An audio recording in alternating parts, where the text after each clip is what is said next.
What are you eating? Ice cream. It's not ice cream. What is that? Tell them the truth. Is that good? Yogurt. Good job. Na na na. Na na na. Na na na na na na na na na na. Nakatanggap ako ng tawag from my colleague regarding work. So, while nag-usap kami, nasabi ko sa kanya na yun nga yung nararamdaman ko. My head feels numb, my arm feels numb. And straight away, alam nyo guys, yung sabi niya sa akin, sabi niya, Jovey, can you please do us all a favor?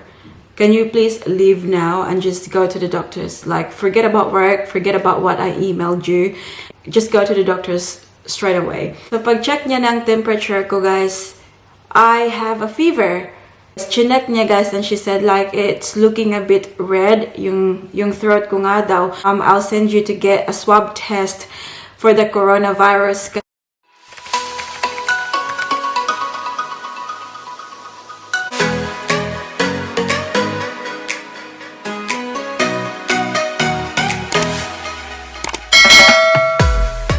Where are you going, Paris? In the park.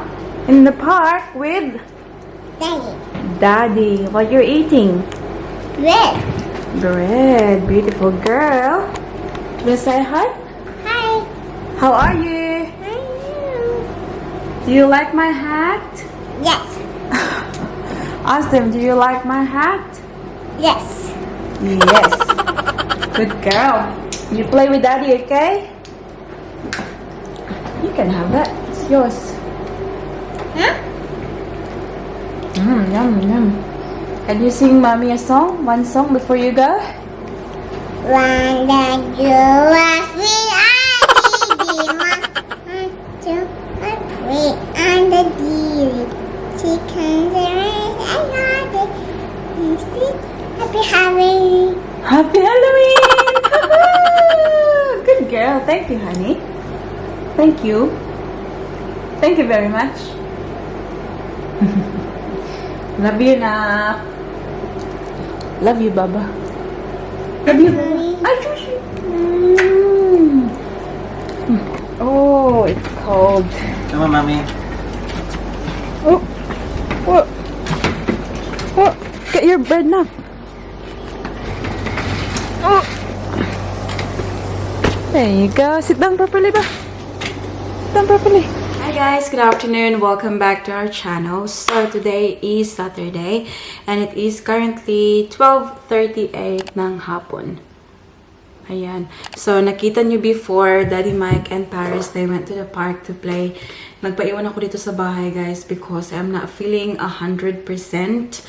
So, yeah, sabi ko kay Daddy Mike, dito lang muna ako sa bahay. And, I'll just do a bit of, folding clothes kasi marami din kami kailangang i-fold na mga damit, guys.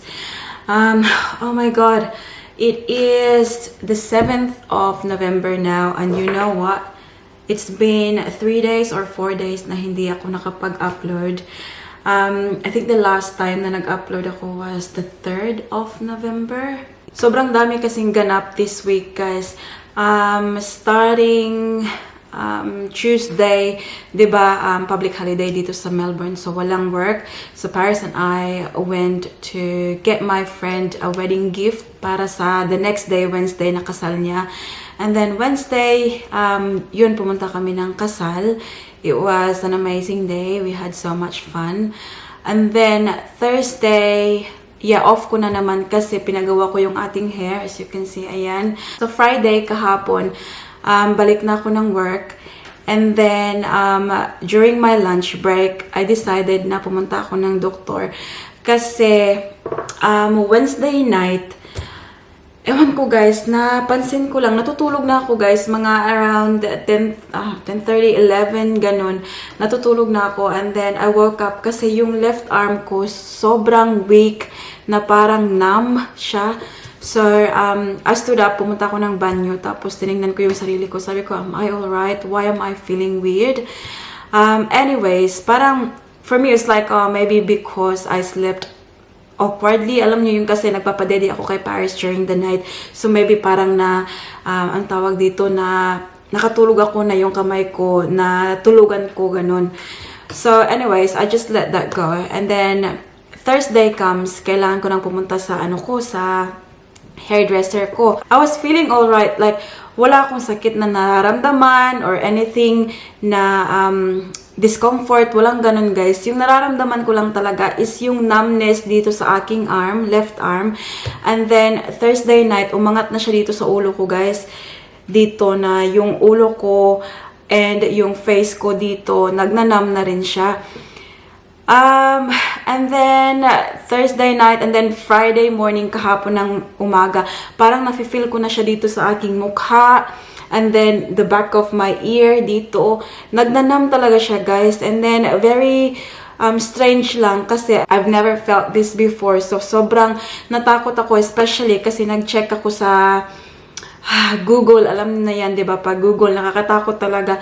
Ang sabi doon sa Google, nung binasa ko, na kapag numb daw yung left arm mo at yung left na, ang tawag dito, yung head mo and yung face mo, that's a sign of stroke daw. So, sobrang natakot ako. And then, sa lunch break ko kahapon, pumunta ako ng doktor. So, before ako pumunta ng doktor, nakatanggap ako ng tawag from my colleague regarding work.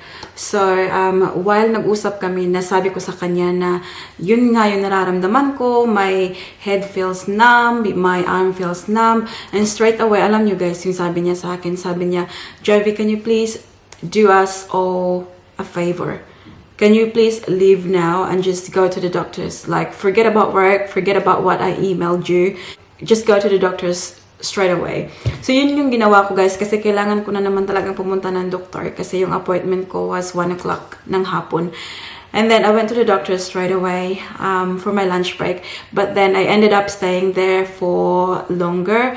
Kaya, nag-message ako sa boss ko. Sabi ko na, I'm just gonna take the whole afternoon off kasi yun na nga guys, may mga bagay ako na kailangan kong gawin. Kaya, yun, nag-off na lang ako ng whole afternoon yesterday. So, nung pagkarating ko doon sa doktor, guys, alam nyo, I was very anxious. Sobrang natakot ako kasi, ewan ko guys, first time ko kasing na-feel yung ganun. So, very scary talaga. Anyways, pagpunta ko doon, hinanapan pa nila ako ng ID with my Medicare card.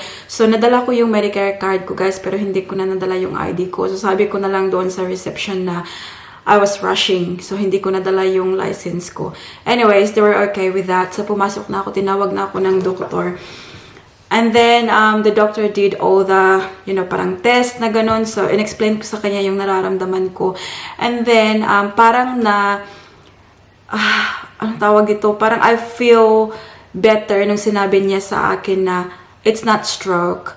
Kasi yung stroke daw, pag numb lang daw yung left arm mo and yung left side ng ulo mo or your face mo.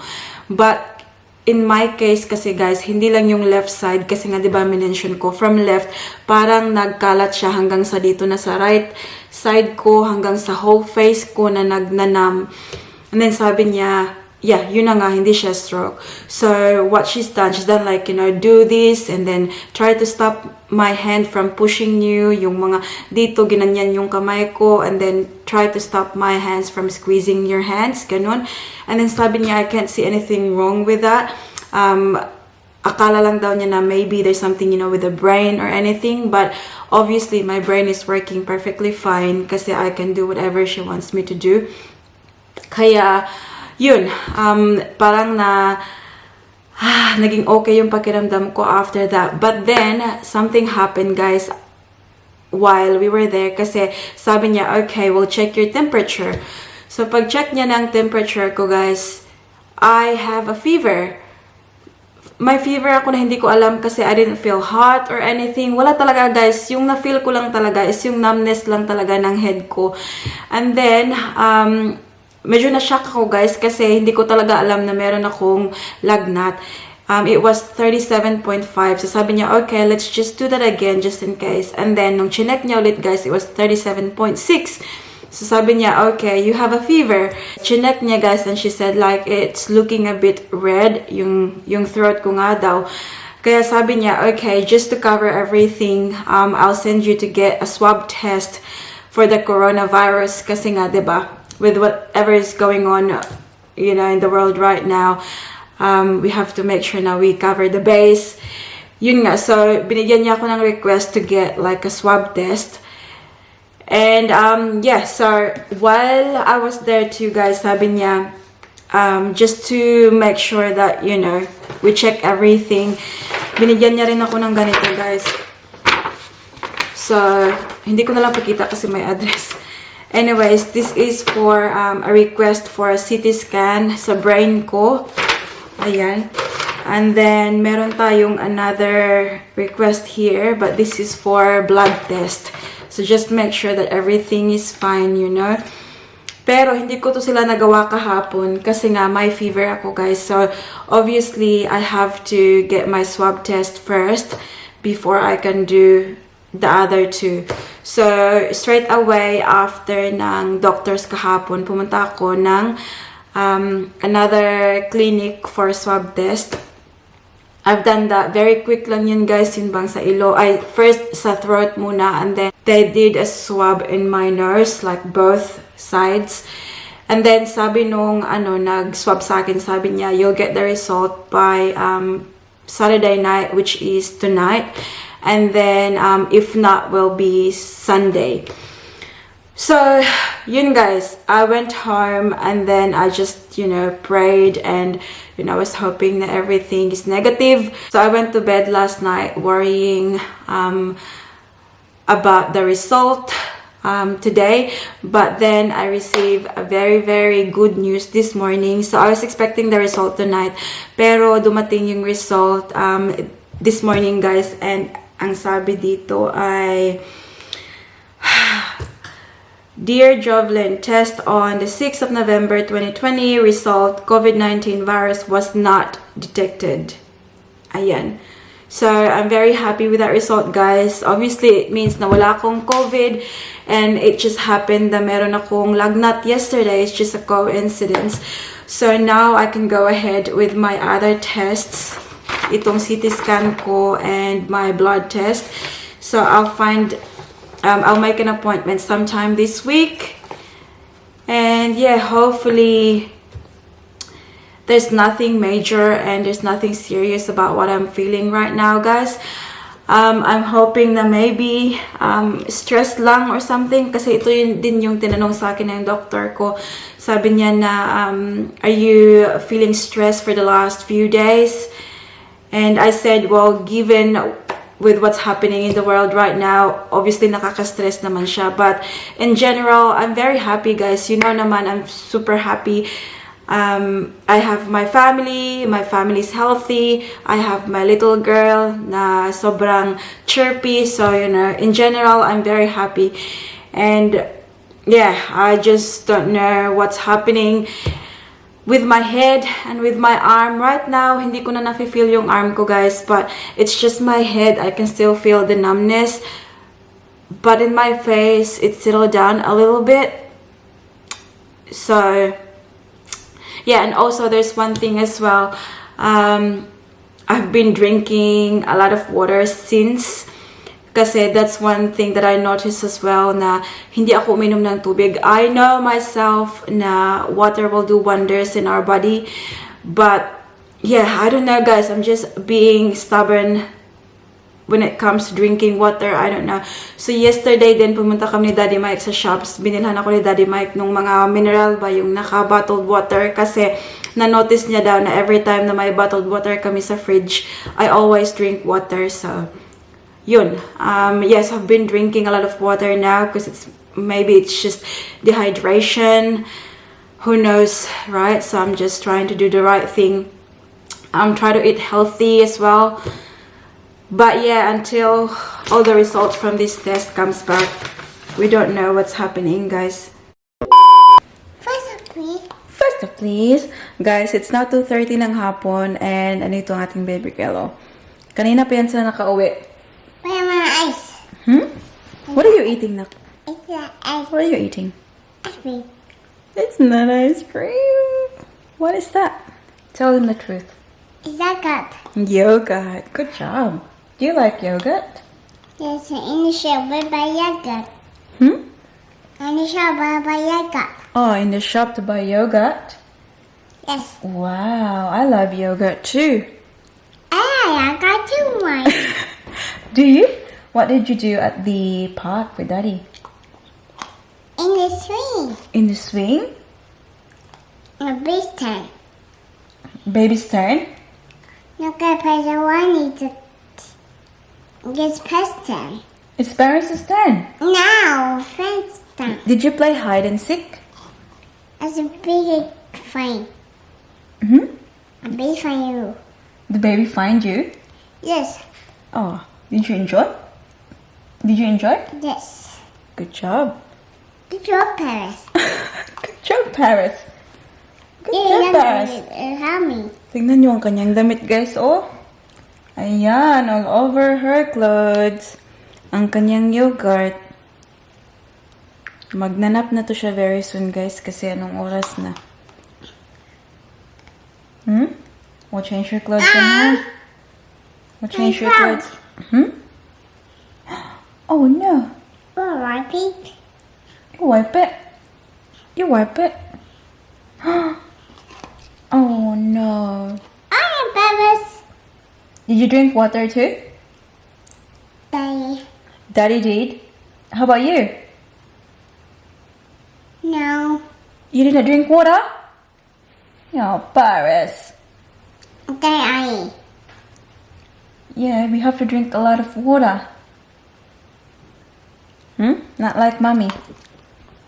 Okay? Mango poo poo. To make you poo-poo. That's why you drink a lot of water. Dad. Hey, I got big poo poo mine. Now? Are you pooping now? Yes. Push na. Push. How do you push, babe? Oh, George. Is that how you push?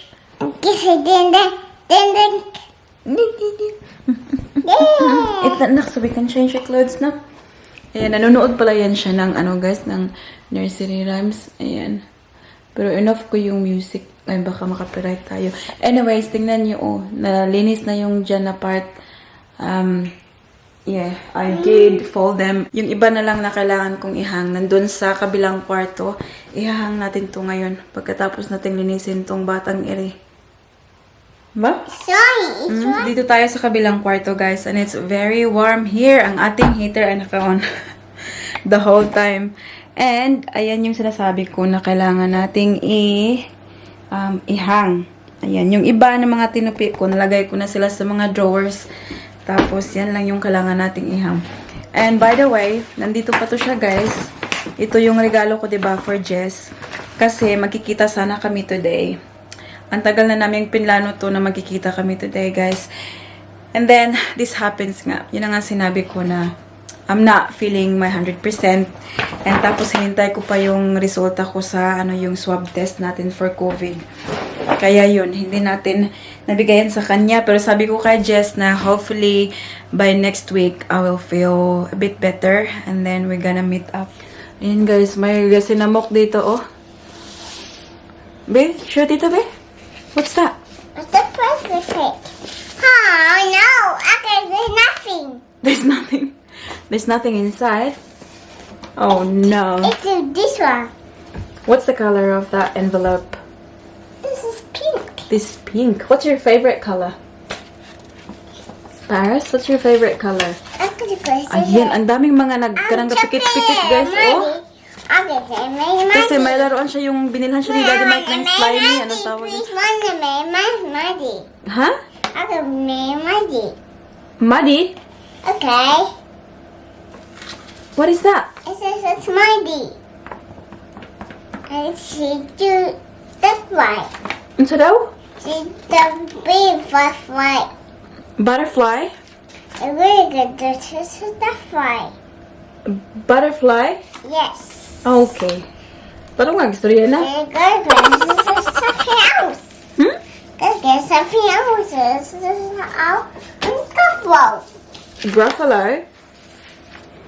Ambot lang ni mo na nasa kagaling ng language na. Hey, look at Huh? something else. Nasa kagaling ng language. Maybe this is Ang palangga sa mama eh. Wow.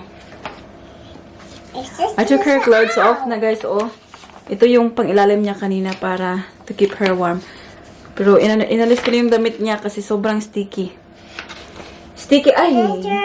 How about now we sing the sticky song? Na na na na na na na na na na na na na na na na Iki sticky bubblegum. Chimney, chimney, daughter, chimney. Alin na nak, uy nak, pagka mahuman ani nak. Are you gonna help mama nak? Hang the clothes? Oh, tingnan niyo. Mama help. So guys, nag-crave ako ng fried chicken. Nag-order ako online. Ang ating bata ay nakatulog to siya kaya nagdidi. Kailangan ko mangkunin ang ating chicken nasa front door. Hang on, let's go have a look. Chicken. What did I get it for you? Shop. Yes, Tito get it for me. Come on. Chicken for Paris. Yes, we're Paris. Ayan. Woohoo! Minute chicken, guys. Can you believe it? It's been months and months na hindi ako nakakain ng minute chicken. Open up. What's inside? Nagising tuloy ang ating baby girl. There, hinanok pa yung tulog. Mommy. Ha? Ay! A cheap. Eat it. Yes, open.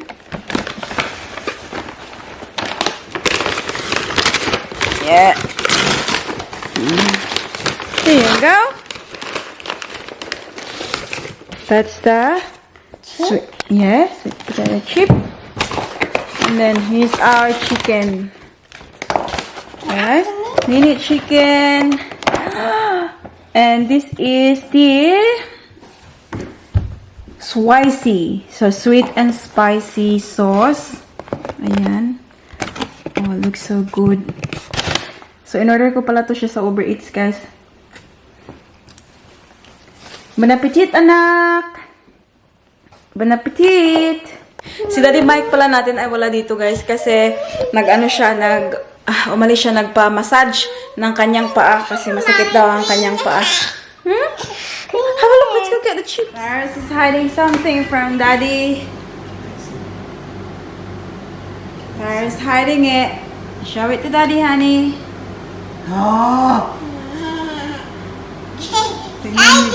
B, show B. Wow! Ew, Paris. Take it out. Yeah, I have to take it off. Take the clothes off. Slime, yes. Oh my God, take your clothes off. On tummy. Hi. Yeah, It's ew. hiding. Are you naughty?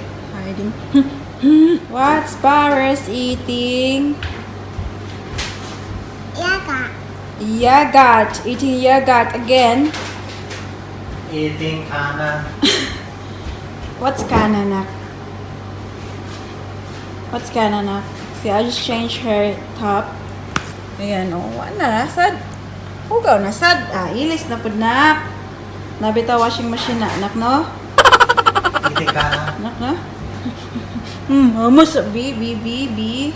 Kusiun ni Mama, B. Paris.